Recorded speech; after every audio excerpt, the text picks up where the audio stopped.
आज इसी विषय पर हमारे साथ चर्चा करने के लिए चेस्ट स्पेशलिस्ट जुड़ गए हैं।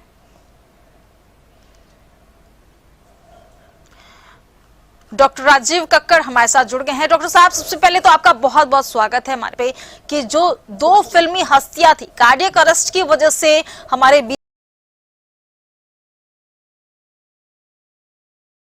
यहाँ जानना चाहूंगी, कार्डियक अरेस्ट की जो प्रॉब्लम है ये पिछले कुछ समय में बहुत सारे मामले सामने आए हैं, क्या वजह है इसके बढ़ने की? देखिए, अगर हम बात करें कुछ साल पहले जो कोविड हुआ था वो एक वायरल फीवर था और हम लोगों ने सुना था उस पीरियड में हम लोगों को सांस लेने में दिक्कत हो रही थी और उसके बाद में सडन डेथ। और उसके जो लॉन्ग कोविड था, साल 2 साल बाद इवन यंग लोगों को जो एक्सरसाइज करते थे उसमें उनकी डेथ हो गई थी। तो ये हुआ कि जो इतने फिट हैं, जिनको पहले कार्डियक कोई प्रॉब्लम नहीं थी, ब्लड प्रेशर नहीं था, डायबिटीज नहीं थी, कोई प्रॉब्लम नहीं थी, यंगस्टर्स थे, बहुत सेलिब्रिटीज थे, उनको क्या कारण था जो एकदम से उनको हार्ट अटैक या एकदम से कार्डियक अरेस्ट हो गया? उसका कारण ये था कि अगर हम कोविड की बात करें और इसके बाद में कोविड से मिलते जुलते जो वायरल इन्फेक्शन है उसमें 2 चीजें बहुत महत्वपूर्ण हो रही थी। पहली चीज ऑक्सीजन की कमी, दूसरी चीज खून में थक्का जम जाना। एक कोविड के बाद में हम लोगों ने सडनली ये रियलाइज करा कि खून में जो थक्का जमता है, जो हमें लंग में निमोनिया, जिसको हम लोग वायरल निमोनिया कहते थे, उसका 2 कारण, एक निमोनिया जो इंटरस्टिशियल निमोनिया था, यानी वो जगह जो फेफड़े और ब्लड वेसल्स के बीच का जो स्ट्रक्चर है जहां ऑक्सीजन डिफ्यूज हो करके ऑक्सीजन बीच से निकल करके ब्लड में जाती है और ब्लड से पूरे बदन में जाती है, वो एरिया थिक हो जाता है, मोटा हो जाता है और ऑक्सीजन डिफ्यूज होकर के वहां पे कम पहुंचती है। उसके अलावा खून की जो धमनियां होती जो फेफड़े में जाती हैं उसमें छोटे छोटे ब्लड क्लॉट जम जाते हैं। वो जो ऑक्सीजन लेके जाने वाली धमनियां, यानी जो मैसेंजर है जाने की जो क्षमता होती वो कम हो जाती क्योंकि वो ब्लॉक कर जाती है। यानी जो हमें लंग में दिखता है उसके 2 कारण होते हैं जो निमोनिया दिख रहा है। एक तो वहां पे निमोनिया जहां पे जो चीज ठीक हो जाती है और दूसरा होता है कि जो ब्लड वेसल्स जम जाती है उसकी वजह से जो इन्फाक्ट होता है उससे होती है। ये ब्लड वेसल्स केवल फेफड़े में ही नहीं, ये हार्ट में, ब्रेन में, किडनी में, बॉडी के सभी ऑर्गन जो वाइटल ऑर्गन में है वहां थक्के जम सकते हैं। अगर ये हार्ट में जाते हैं तो सडनली हार्ट ब्लॉक हो जाता है, उसकी मूवमेंट खत्म हो जाता है और पेशेंट अगर एक्सरसाइज कर रहा होता है, ये जो भी काम कर रहा होता है, वहां पे सडनली डेथ हो जाती है। ये अगर ब्रेन में जाता है तो ब्रेन स्ट्रोक हो जाता है, किडनी में जाता है, किडनी की ब्लॉक हो जाता है, वहां पे किडनी से संबंधित बीमारियां हो जाती हैं। तो ये चीजें जो होती हैं उसका एक कारण ये है। दूसरा कारण जो होता है, जो हम लोग बात करते हैं सडन हार्ट ब्लॉक या कार्डियक संबंधी जैसे हम कहते हैं हार्ट अटैक हो जाना, उसमें ब्लड वेसल्स, जैसा आपने अभी बताया है कि ब्लड वेसल्स ब्लॉक करती हैं, 1 या 2 ब्लड वेसल्स ब्लॉक करती हैं। एंजाइना अटैक यानी चलने पे छाती में दर्द होना, हाथ में, बाएं हाथ में दर्द जाना, जॉ में जाना, छाती में, पेशेंट टिपिकल प्रेजेंटेशन कहता है कि हमें यहाँ पे दर्द हो रहा है, गर्दन में दर्द हो रहा है और कभी कभी गर्दन के पीछे भी दर्द बताता है, एटिपिकल प्रेजेंटेशन।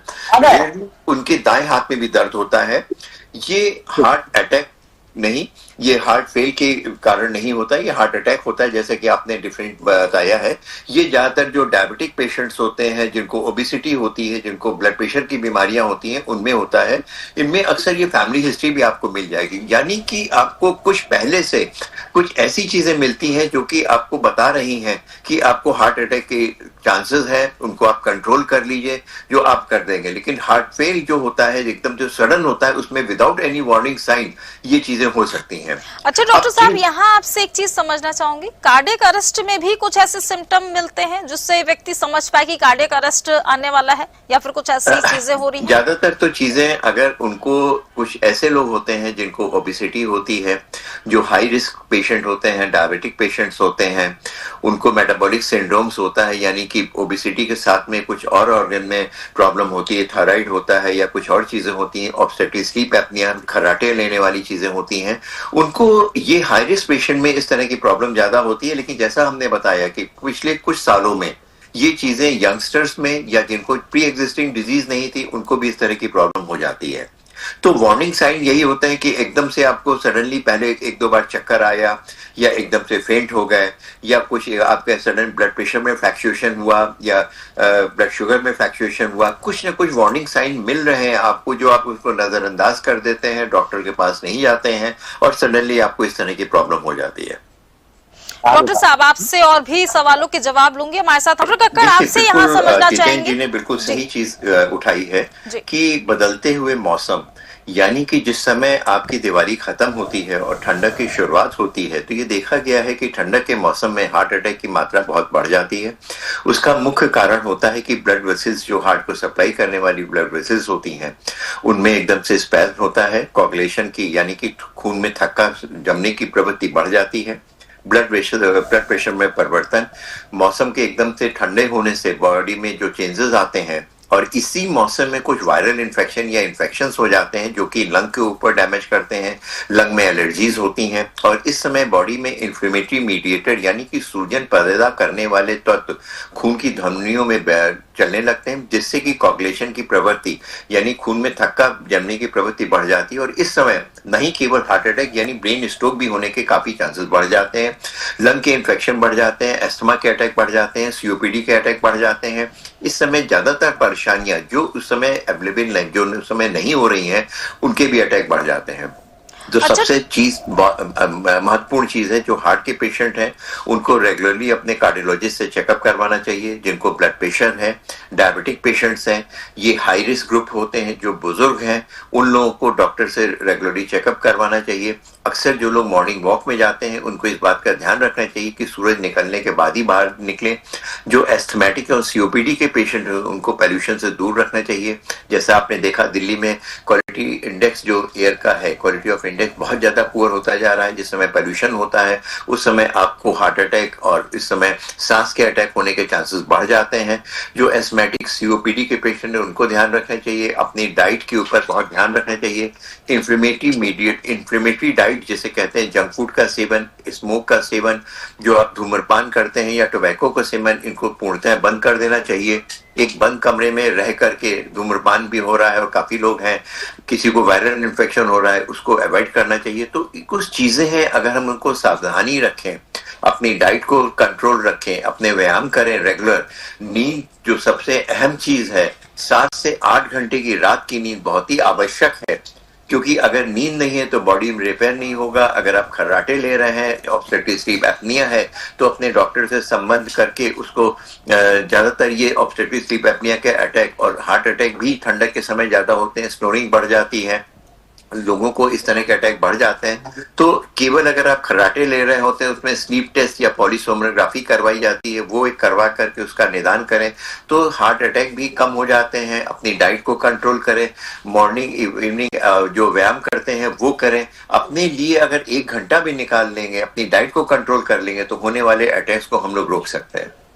अच्छा डॉक्टर साहब, आपने जैसे बताया कि यहाँ पे जो ब्लड प्रेशर के जो पेशेंट हैं, शुगर के, यानी कि जो पहले से ही बीमारियों से ग्रसित हैं, उनमें ये समस्याएं ज्यादा देखी जाती है। लेकिन जो अभी पिछले जो आंकड़े मैं अभी देख रही थी, पिछले आंकड़े जो हैं वो बता रहे हैं कि न्यू कमर जो है, जैसे 32 साल की बात करूं या फिर बिफोर जो 40 इयर्स के लोग हैं, यंगस्टर की बात स्पेशली करना चाहूंगी यहाँ पे, उनमें ये समस्याएं कैसे इतनी ज्यादा बढ़ रही, क्योंकि वो फिट एंड फाइन है, सारी चीजें सब कुछ बेहतर चल रही है, शारीरिक रूप से भी वो फिट दिख रहे हैं, उसके बावजूद कार्डियक अरेस्ट के शिकार कैसे बन जा रहे हैं? बिल्कुल आपने ठीक कहा है, और पिछले 3-4 साल से ये चीजें ज्यादा बढ़ रही हैं। जैसा कि अभी हमने आपको कहा कि पोस्ट कोविड या लॉन्ग कोविड में जिनको कोविड हो चुका है या कुछ वायरल इन्फेक्शन है, उसमें ब्लड में कोगुलेबिलिटी ज्यादा बढ़ जाती है। कुछ लोग वो लोग हैं जो कि पहले कभी एक्सरसाइज नहीं कर रहे हैं, अब एकदम से सडनली, आजकल फैशन हो गया है, 24 आवर्स जिम खुल गए हैं, लोग एक्सरसाइज शुरू करते हैं, और वहां पर एकदम से अपने आप की बॉडी को ये जाने बिना कि आपकी बॉडी में कितना स्ट्रेस क्षमता, कितनी आपकी स्टेमिना है, कितना आप स्ट्रेस सहन कर सकते हैं, कितना आप दौड़ सकते हैं, आप सडनली उतना दौड़ना का शुरू कर देते हैं। बगल वाला एक बहुत तेजी से ट्रेडमिल में दौड़ रहा है, आप भी दौड़ना शुरू करते हैं और सडनली आप कोलैप्स हो जाते हैं। कुछ लोग जिनको पहले से वो एक्सरसाइज तो कर रहे हैं लेकिन उनको कोविड हो गया था, वायरल इन्फेक्शन हो गया था, बिना डॉक्टर के चेकअप के आप जा करके फिर से आप कोशिश करते हैं कि अपने आप को एक्सरसाइज करने लग जाएं, बहुत हैवी वेट उठाने लग जाएं और ट्रेडमिल में दौड़ने लग जाएं, उनको कार्डियक अरेस्ट होने के चांसेस हो जाते हैं। आजकल जो हम लोग का जो दिनचर्या है, जो हम लोग की फास्ट लाइफ है, जो हम लोग के खाने पीने की मेथड है, इसकी वजह एक बहुत मेजर कारण है जो सेडेंटरी हैबिट्स है, कोविड तो आया, एक्टिविटी आपका लॉकडाउन तो खुल गया, लेकिन वर्क फ्रॉम होम शुरू हो गया। आपकी एक्टिविटी जो पहले आप यहाँ से गाड़ी या स्कूटर तक जाते थे, कम से कम थोड़ा चल करके वहां पे अपने ऑफिस जाते थे, वहां बैठ के काम करते थे, वो चीज खत्म हो गई है। लोग अपने घर में बैठे बिस्तर में बैठ के लैपटॉप में काम कर रहे हैं, बैठे बैठे वो टीवी देख रहे हैं। अब वो पहले एक टीवी एक पिक्चर देखते तो 2 या 3 घंटे की होती थी, पिक्चर हॉल में देखते थे। अब नेटफ्लिक्स में या दूसरे चैनल में जा करके 6-6, 8-8 घंटे की आप पिक्चर रात भर बैठ करके देखते हैं। एक तो आपकी नींद नहीं पूरी होती है, लगातार सेडेंटरी हैबिट होती हैं, आप बड़े इतने इंटरेस्टिंग सीरियल्स होते हैं उनको खत्म करने की कोशिश करते हैं, लगातार बैठ के कुछ न कुछ खाते रहते हैं, तो ओबेसिटी बढ़ रही है, एक्टिविटी कम हो रही है, हाँ, मोबिलिटी जो है वो कम हो गई है। हम मूव नहीं कर रहे हैं कहीं से भी, सिर्फ एक जगह हम बैठे रहते हैं, तो ये चीजें यहाँ से बढ़ रही हैं, समस्याएं सामने आ गई हैं। और अचानक जैसा कि आप बता भी रहे हैं कि कोविड के बाद से चीजें बहुत कुछ बदल गई हैं, तो यहाँ अब आपसे थोड़ा सा सुझाव लेना चाहूंगी, क्या कुछ करना चाहिए, क्योंकि मौसम में बदलाव आ चुका है, थोड़ी बहुत ठंड भी शुरू हो चुकी है, तो क्या कुछ लोगों को बदलाव शुरू कर देना चाहिए अपनी लाइफस्टाइल में?